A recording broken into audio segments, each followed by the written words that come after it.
Good evening. Welcome to Left, Right and Centre. I'm Vishnu Shom. On the programme tonight, a raging debate across the country on welfare versus Sops. Where does one draw the line on freebies? The debate comes after the Union Finance Minister Nirmala Sitharaman asked states doling out Freebies to check their fiscal strength and make proper budgetary provisions accordingly.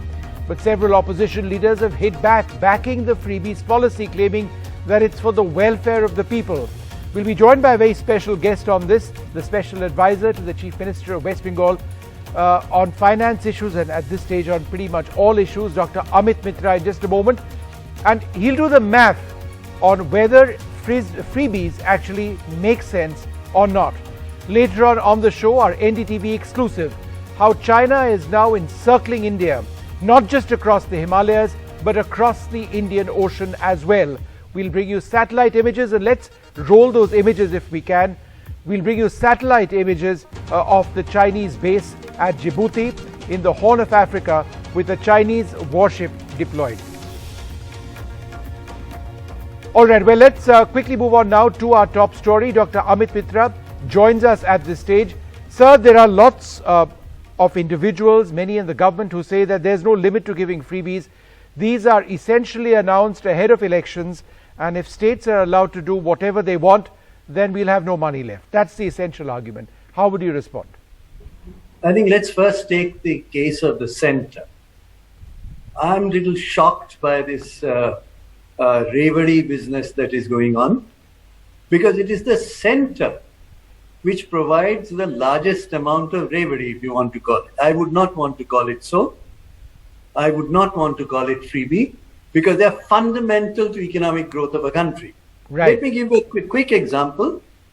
The total amount that one can say the centre gives, which you can, if you want, you can call it freebie, right, is 1,25,000 crores, according to 8 programs of the centre. Let me give you a physical example.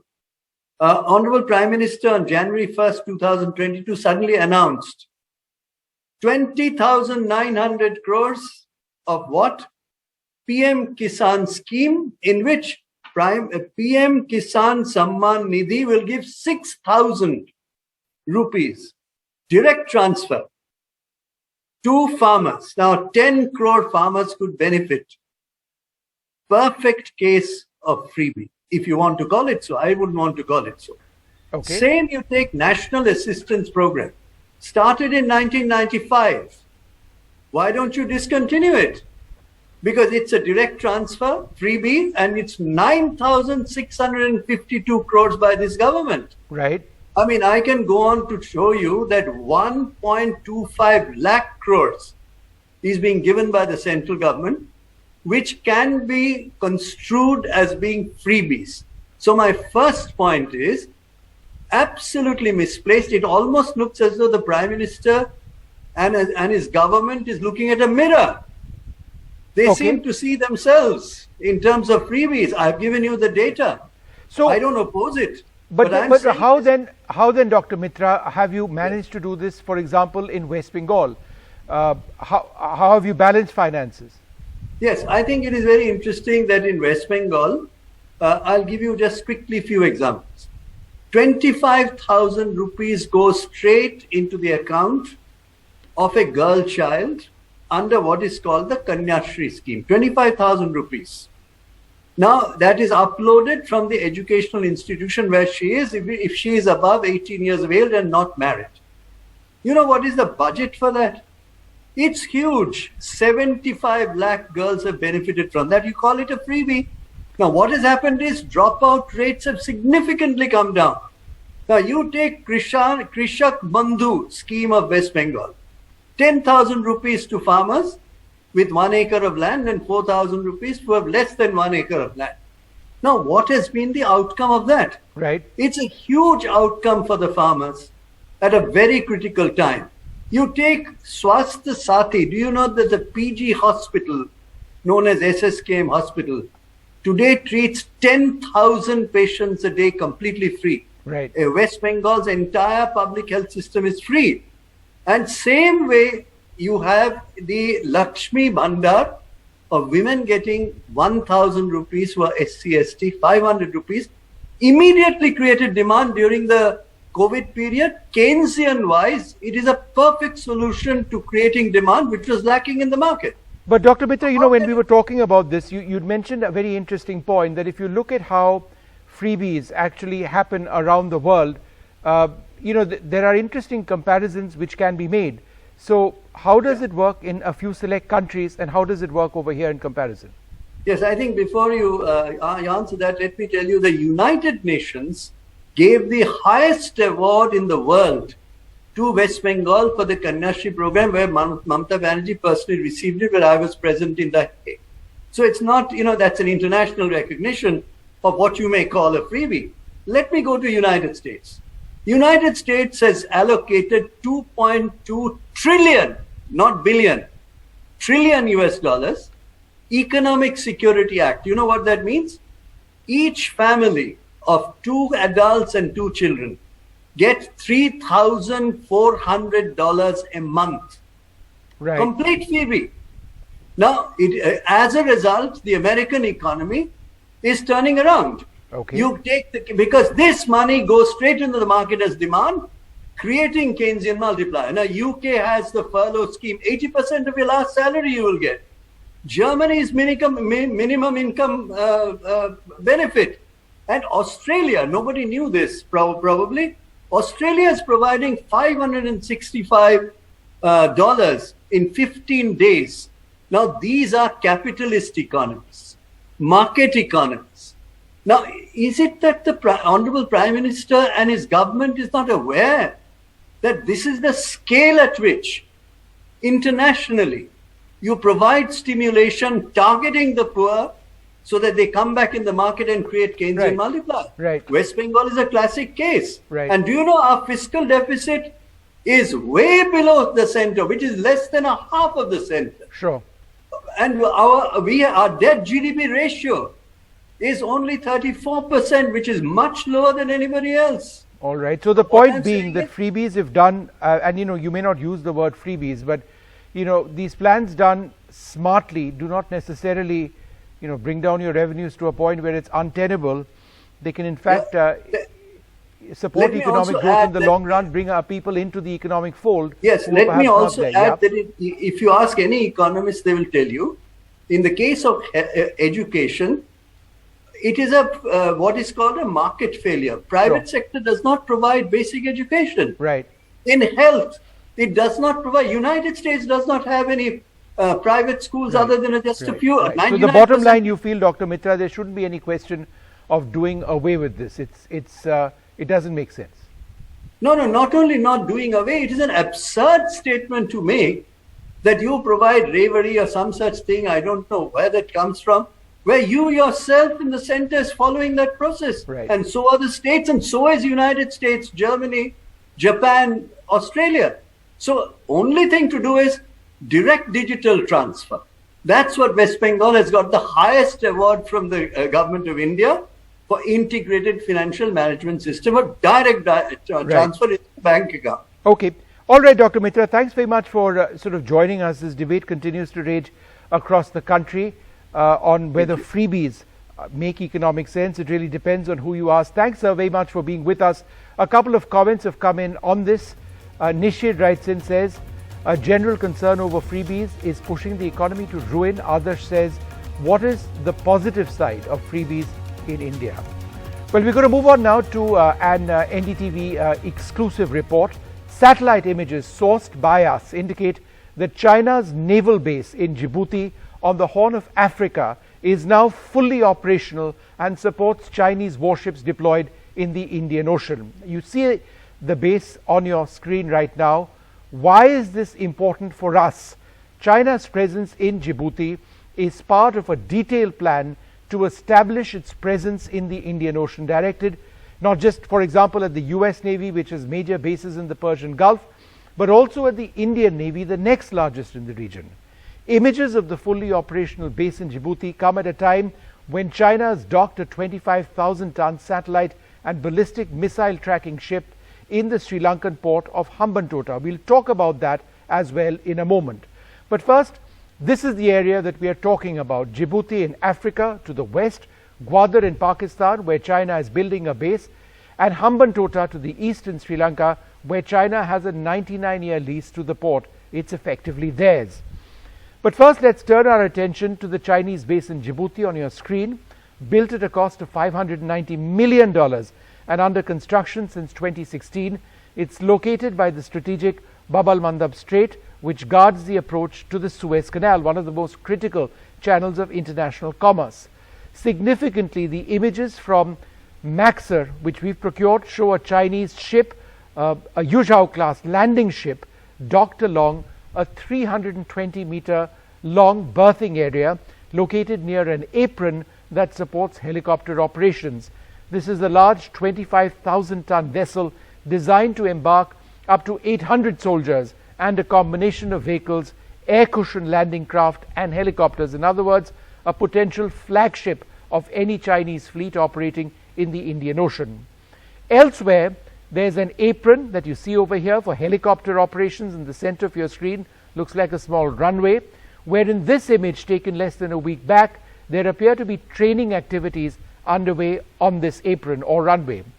A short distance away, a new building is under construction, as you can see, and the containers set up in the same facility are likely to support urban and counter-terror operations training. That's what the assessment from experts that we have spoken to seem to indicate.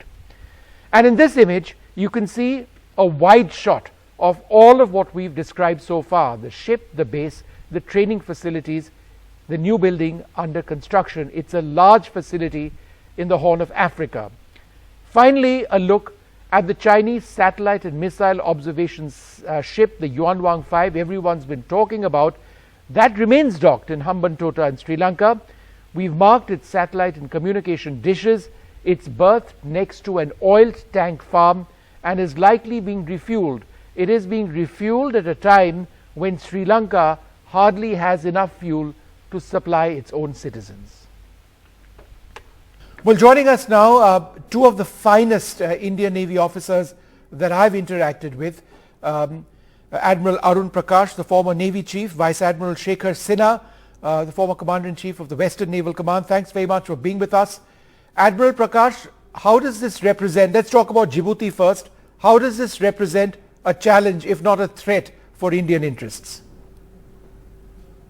Vishnu, this is really, it's very good that you acquired such fine, high resolution satellite pictures, which is more than one can say about most of our channels and focus on national security issues. But this is really nothing new, because the Chinese started negotiating for Djibouti, a base in Djibouti in 2015 or so. And I think by 2017, they had a base nearly operational. And as you perhaps know, that Djibouti is a very strategically located port at the mouth of the Red Sea, overlooking the Bab al-Mandab Strait. It already had a US detachment, a Japanese detachment, and a French detachment there. So the Chinese have now established a foothold there. It's an important place to be, and you can understand the Chinese desire to be there, because much of their trade, a huge proportion of their trade and energy transits through either the Red Sea or the Persian Gulf. So it is not a surprise for naval people that this base has come up the way it has. Of course, it should be an area of concern, and I'm sure the Indian Navy is keeping a close watch on all the developments, the ins and outs that goes on in Djibouti. Admiral Sinha, Gwadar in Pakistan, Djibouti in Africa, and Hambantota in Sri Lanka. Hambantota, the Chinese, it's effectively theirs. They have a 99-year lease. What does this mean for India? Well, Vishnu, thank you for getting me on this program. This only completes the string of pearls, and there would be probably some more bases which come up on the east coast of Africa. There's a lot of talk that the Chinese are negotiating to get a base. My own sense is that there will be a frequent movement of Chinese warships in this area, and their collusion with Pakistan Navy, who they are giving 8 submarines and 3/4 frigates or destroyers. The maneuvering space of the Indian Navy is certainly going to shrink. The freedom with which the ships and submarines used to move around in Arabian Sea, that's not going to happen, or if it happens, it has to be done with a lot of caution. So that is my first reaction. And since you have shown a very sort of high resolution, pictures, I would also say that, days are not very far, maybe 6, 7, 8 years, that the Chinese Navy would probably have the Indian Ocean Fleet somewhere in one of these bases. Most likely, my sense is either on east coast of Africa or in Gwadar. Because Djibouti, while the base is quite big, seeing the size of the jetty and the manner in which it is there, it looks like it's more of a offloading base. You see the ramp just behind the LST, the landing ship. Yeah. Probably it is being used for offloading the tanks and let's have that image of the ship up. Refer to what Admiral Sinha is talking about. Let's have the image. Let's change the image to get the image of the ship up, so that we just show it once full frame to the next image, the image of the warship. Yeah, not this, the other one. I'll just have that up in a moment. No, this is in Hambantota. Let's try and have the one of the warship in Djibouti. Anyway, we'll get that up in a moment from now. But Admiral, yeah, this is the image. Now, you had a couple of points. Go ahead, Admiral Sinha. Yeah, you see the white portion that these two are ramps, Vishnu, and it is leading into the well of the ship, through which the vehicles and possibly the towed artillery guns which can be taken out or taken in. There are also reports that the artillery guns have been positioned in a manner which you can't make out right now. You will have to do little more analysis of the images that you have sent. The ranges of which are right as Admiral Arun Prakash mentioned, that it is overlooking the Red Sea and Suez Canal. The long range guns can actually reach quite far into the Red Sea. We yet have to find out as to what are the ranges of these guns and which artillery guns they have positioned. I wouldn't be surprised if it is very close to the choke point inside the Red Sea. So I think that this is all in all, it is a preparation for a Indian Ocean Fleet for the Chinese once their carrier force becomes fully operational, and there are more ships which can be deployed outside South China Sea. I think the Indian Ocean possibly is going to be their second base. Okay. Admiral Prakash, what stops the Chinese from operating a carrier battle group, an aircraft carrier battle group in the Indian Ocean? Nothing really, but except for the fact that they really have only two proper aircraft carriers at the moment. Not even two. One is still working up, one is fully operational, and one I think has been relegated to training rule. At this particular point, their attention is focused on Taiwan. It's only when Taiwan is wrapped up one way or the other, and they have produced another carrier so that they can spare one for the Indian Ocean, that we are likely to see a carrier task force entering the Indian Ocean. But until their surface force can be accompanied by an aircraft carrier, it is unlikely that they will have a Indian Ocean squadron or a force in being floating around, because the air threat that we can pose, the Indian forces can pose to a Chinese surface force is quite formidable. So I would say two factors. One is wrapping up of Taiwan one way or the other, and the second is for them to be able to spare an operational aircraft carrier which can leave the South China Sea and come into the Indian Ocean. Once that happens, maybe around the 2030s or so, we will certainly see PLA Navy carrier task force in our neighborhood. Admiral Sinha, one final question to you. We've been focusing for years now on what the Chinese are doing on our northern frontiers. Isn't it time that as a nation we start looking at what they're doing in the Indian Ocean? It's not a new story. Vishnu, I think there has been a fair amount of attention in at least in the last 5, 6, 7 years, and you find that more and more maritime security issues are being discussed and they're coming up. For example, the Colombo Security Conclave, the BIMSTEC sort of HADR cooperative mechanism. So these are some of the areas which reflect that yes, the government of India and the Indian Navy is now paying more attention to the to the Indian Ocean. And I think that it is very much high time to start looking at, because the maritime threats are absolutely they are there, because once they emerge, it'll be very difficult to take any counter action or countermeasure, and therefore the countermeasures have to be prepared well in time, because it takes a long time to create the infrastructure of the Navy and the force levels. So I think that the government has, to my mind, started paying attention to the oceans, but the budgeting has to be little more than what it is right now. I would suggest that's an understatement, little more. I would suggest a lot more. But thank you, Admiral Sinha. Admiral Prakash, always a pleasure to speak to you. These new images actually represent just the tip of the iceberg. If you look at the pace of Chinese naval expansion, their ability to manufacture warships and deploy them in a speedy process, as part of a speedy process, then it could be a cause of trouble for India.